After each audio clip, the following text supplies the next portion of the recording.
Lorik mga kuys, it's me again, your Kuya P, your kuyang half negosyante, half daddy, a father of two, a husband of 200. Lo, dami ha? For today's video, samahan niyo naman kami ng aking wifey at ng aming Baby Z na saksihan ang paglabas ng ating kamahalang bunsuan, si Baby Sophie. Tara, samahan niyo kami ha. Let's go! Yalla! Again, it's a birth vlog mga kuys and ate ko. Sorry na. Alam niyo naman, hindi naman masyadong inaasahan ang pagdating ng ganito kaaga ni Baby Sophie. Pero dahil blessing ito, aba naman, ipagpasalamat natin sa Panginoon. March 26, 2026. Medyo napaaga rin eh. Akala nga namin, magiging magka-birthday pa ang mag-ate. Parehas Holy Week. Aba nice. Kagaya ng kabako sa aming panganay, syempre, ganito ulit. Same ang ating eksena. CS ulit si Mami dahil nga napaaga ang kanyang second pregnancy. 3 months pa lang si Sia that time at wala pang 1 year ang kanyang biak. Wow! So para mas maagapan natin ang kanyang pagle-labor, kailangan advance din natin siyang iset ng kanyang delivery. Hapon nga pala pinanganak si Baby Sophie dahil habang inaantay ko sila, umuwi muna ako ng bahay. Nalimutan ko kasing kumuha ng ilan pang extrang bedsheet at saka yung aming kettle. Naalala ko lang kasi hindi pwedeng walang kape ang kuya nyo eh, lalo't lalaban tayo sa puyatan. Wow! Bukod dun, kailangan naman talaga natin ng warm water kasi bagong panganak si Mrs. at meron tayong sanggol. Nung una kong makita si Sophie, eto na nga, kamukhang kamukha ni Sia. Kambal yarn.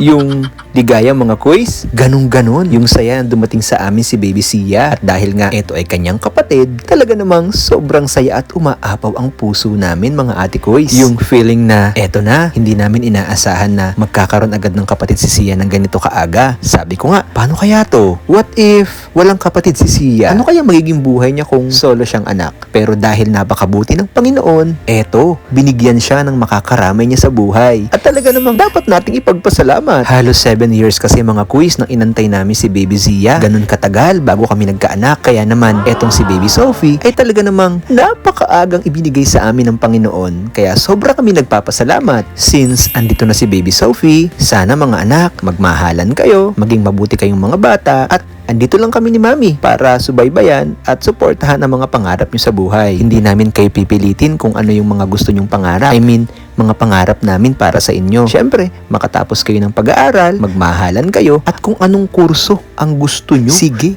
ipupush natin yan. Basta kung ano yung gusto ng inyong mga puso, dun tayo. Bigyan natin sila ng kalayaan. Kalayaang makapagdesisyon para sa buhay nila kung kaya na nila. Makapili ng sarili nilang kurso na gusto ng kanilang mga sarili. Paglaki naman nila, alam nila kung ano yung mga gusto nilang tahakin sa buhay.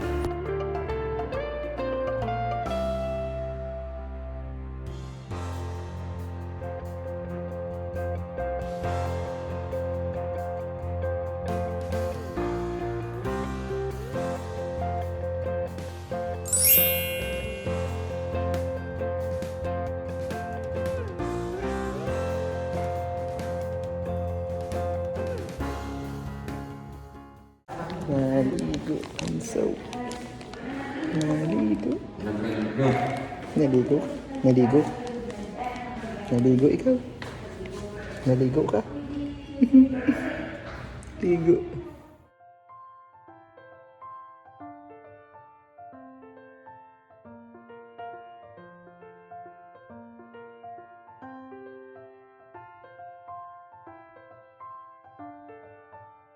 Second day na nga pala to mga kuys. After kong magkape, bumaba na rin ako para asikasuhin naman ang birth certificate ni Jinaya Sofia. Tapos, biglang sumakit yung tiyan ko dito. Ano ba yan?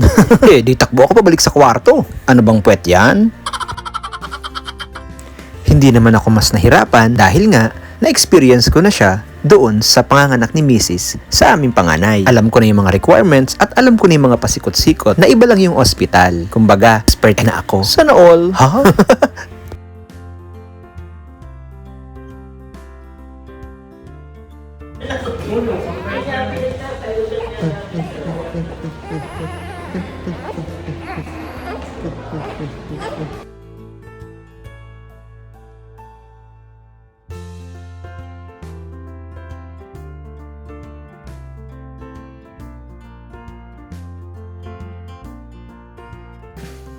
Second night na namin to mga ate koys. Medyo nakakakilos na rin si mami, nakakatayo at nakakapunta na siya mag-isa sa banyo. Medyo nahirapan lang kami pagkapasuso kay baby Sofia nung mga oras, mga unang araw. Kasi nga, ganun naman talaga sa umpisa. Pero masasanay ka rin. And as a parent, kailangan mo talagang tiyagain mga kuys.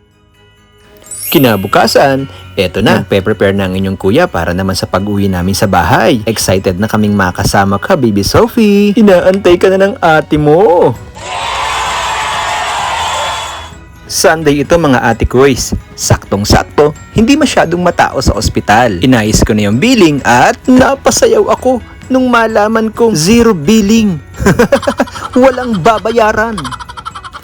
Thank you naman Lord. Salamat po. Wow! Pauwi na kami nito mga ate koys. Salamat po Panginoon dahil safe po ang aking mag-ina. Salamat din po kay Doktora Castillo. Siyempre sa malamig. Thank you naman. Hanggang sa muli ba nating pagkikita? Hala, wag muna. Pahinga naman. Baka majumbag na ako ni Mrs. Maraming salamat mga ate ko sa pagsusubaybay sa aming buhay. Nawa ay makasama pa namin kayo sa mga susunod pa naming adventures. Maraming salamat po at hanggang sa muli nating pagkikita. Happy family! Masalamat! Yun!